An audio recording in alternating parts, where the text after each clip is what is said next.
மாவுக்கு லட்டு பண்ணிக்கிறோம். வாங்க பண்ணலாம். ஒரு ஸ்பூன் அளவுக்கு நெய், ஒரு 3 கரண்டி அளவுக்கு தேங்காய்,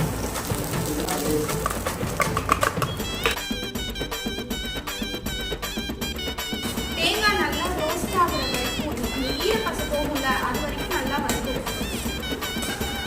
ரோஸ்ட் ஆனதுக்கப்புறம் நம்ம வந்து மேங்கோ பல்ப் ஆட் பண்ணுவோம்.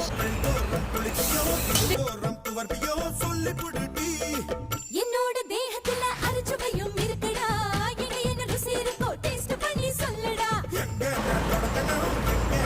கொஞ்சோண்டு பால் பவுடர் ஊற்றலாம்.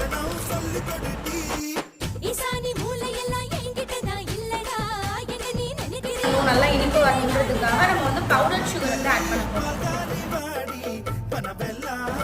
அதுக்கப்புறம் உங்களுக்கு தேவையான அளவு சுகர் பார்த்து ஆட் பண்ணுவோம்.